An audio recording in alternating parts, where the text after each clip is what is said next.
Hello,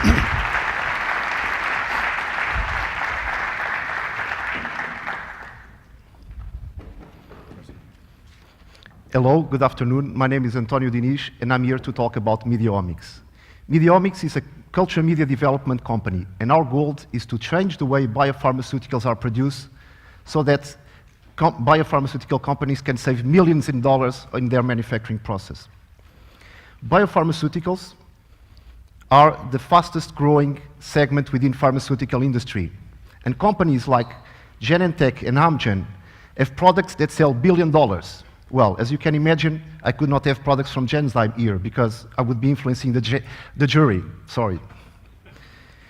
And these companies, this big industry all relies on their manufacturing process, and this is where we can help them. Mediaomics develops culture media, a key component on how you produce a biopharmaceutical. But producing biopharmaceuticals is not easy. It's quite tough, actually. The productivity is very low when you compare it to other pharmaceutical production processes. And the fact that the productivity is very low, it means that, for instance, to produce 100 kilos of a biopharmaceutical, you would need to spend, on average, $68 million. And as these plants are built and the productivity is low, what happens is that when demand starts to ramp up and companies cannot keep up with building more plants, there is shortage of capacity. And sometimes what happens is that products are not delivered to patients because the capacity is not there. And we think that the problem lies in part in the way culture media is developed today. And it's developed pretty much in the old-fashioned way, trial and error. And what does this mean? Someone comes up with thousands of formulations. They do thousands of trials by trial and error, and at the end of the day, what happens is low productivity and low quality. And this is a problem. And we think that this problem is based on the fact that the cell is treated as a black box. No one really worries to understand how the machinery is working, and this is what we are changing. Mediaomics has developed what we call cell-functional environmics. We look at cell functions, and we look at the media, culture media, and we see how these elements of the culture media, sugar, salt, ethanol, impact the functions of the cell. And by knowing this, we shed light into the black box. We can know what elements of the culture media either inhibit or activate a certain function. And by knowing that, we are able to fine-tune the cell machinery and the cell functions to higher productivity. In practice, what we have achieved is that we have benchmarked ourselves against the market leader, Invitrogen. This is a leading company in culture media. And what we have done with our technology is that we were able to increase productivity twofold against Invitrogen. In practice, if you think about our customers, this would mean that they would reduce their fixed capital costs, and also they would increase, for existing plants, their production capacity by 2 times. And this is interesting. This is very valuable. And the proof of that is that we are already working with a US company that sends us their cells, and we are testing our culture media with their cells. So the need is there, and the interest in our technology is also there. This market is a relatively big one. In 2009, it was worth $800 million. And it's split between 2 types of cells, mammalian cells and microbial cells. Within mammalian cells, you have Chinese hamster ovary cells, hybridoma, for instance, and on the microbial, you have E. coli, Saccharomyces cerevisiae, and Pichia pastoris.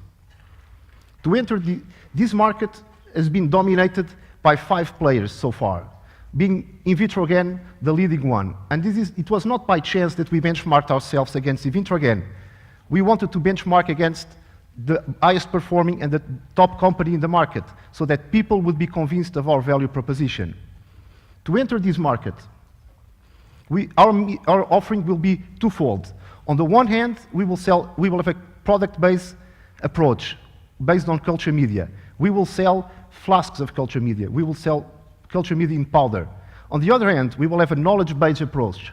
And here we are talking about customization of culture media, consultancy, and licensing our proprietary platform. This offering supports our market entry strategy. We will start with culture media, building our pipeline in R&D and preclinical phases. As we build our pipeline and these products start going up the ladder of clinical trials, customers will have the need for higher performance. So we will sell them knowledge-based services, customizing their products to increase productivity. But Mediaomics is not a one-product company. We can have many products because we are based on a platform. And this platform can be rolled from one expression system to the other, one after the other, over time. We have decided to start, because we wanted to start making cash very quickly, by Piquia. And why? Because it was the fastest way we had to get to market. So it's a relatively small market, but it gets us in. So this is just the beginning. If we want to really be big, we need to expand. We need to go to Chinese hamster ovary and have products for that. And that's planned for 2014. So if this is a big market, $200 to $400 million, and this is where we want to be.